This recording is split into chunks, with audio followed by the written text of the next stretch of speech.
یوې خور پوښتنه کړې ده، زما پلار ډېر ځمکه لري او پلار مې اوس وفات شوی دی. زما پلار چې کله ژوندی و ویلی و چې زما لوڼې زما په ځمکه کې حق لري. آیا اوس موږ خپل حق اخیستلی شو که یا؟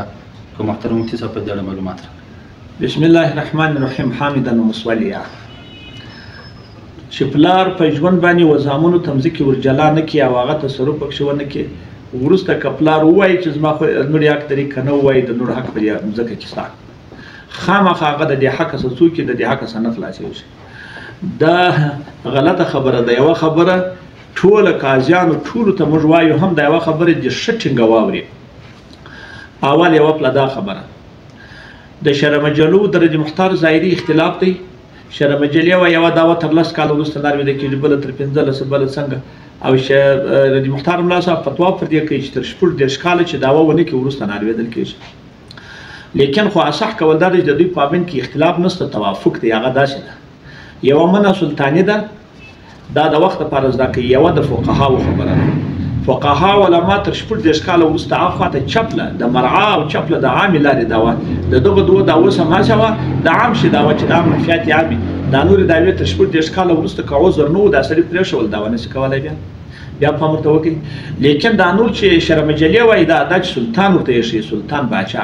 اوس نو زموږ اوس امیر دی، نور باچیان ته یې څه کوي؟ زموږ امیر المؤمنین حفظه الله یو کار کولی شي، یو نشي کولی. دا کار نشي کولی چې تر 14 کاله دعوه وروسته وایي، وروسته دیوار ویده شي، دا نشي کولی، ځکه دا د فقهاو د ګردو فقهاو اخري کول دي. او دا کولی شي چې دغه موده رالنډه کړي، لکه اوس چې کړې هم ده چې دعوه تر 15 کاله بالا ما اوري، دا بله دعوه تر 10 کاله بالا ما اوري مثلا پلان، دا بالکل د دې اجازه ده، دی کولی شي. خو یوې خبرې ته ټول پام وکړي، غټه ضروري دا خبره ده. کشکې دا خلک ورته متوجه شي، کشکې دا قاضیان ورته متوجه شي، کشکې دا عبارتونه په غور وګوري. هغه دا چې دغه دعوه بیا درته وایم تر 14 کاله وروسته هلته دعوه نارویده کېږي که چیرې مدعي علیه د مدعي په دعوه مقر نه و، او که دی په مقر و نو بیا ولې نارویده کېږي؟ بیا خو 10 کاله بعد د مځکه نه جلا کېږي. زه اوس مثال درته په ما د یو چا حق دی، زه راولاړېږم په دې مقر یم چې دا حق د زما سره شته، چې 20,000 کاله بعد نو دا نه جلا کېږي. ګرانو محترمینو، ما چې نو بل یوه خبره لا هم دی او دا حق د زما سره شته، خو زه یې نه ورکوم.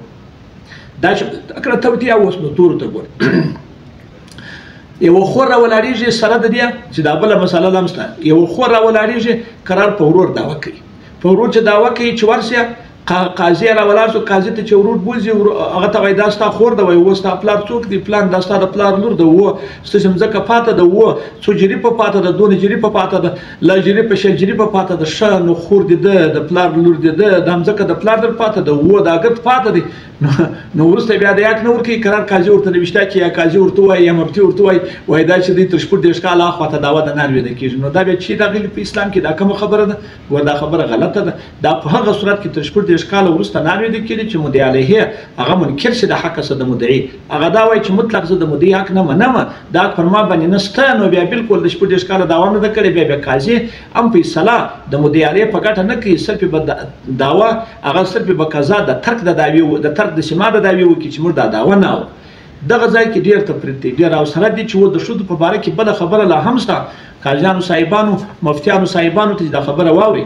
هغه اکراه د سلطان صحیح ده، پخوا اکراه د سلطان وصحیح وه، په اوس وخت کې هغه ټول کتابونه کړی دی چې اکراه هغه د میړه پر ماینه باندې هم صحیح ده، پر ښځه باندې. حتی د ورور د داسې قریب چې هغه بد سړی وي، یعنې غټ سړی وي، بیریږي چې د هغه اکراه هم صحیح ده. نو چې اکراه صحیح شو نو خو ښځه دا دعوه هم کولی شي چې تا دا دعوه ټول عمر ولې نه کوله، دا 20 کاله دې ولې نه کول، دا 30 کاله دې ولې نه کول.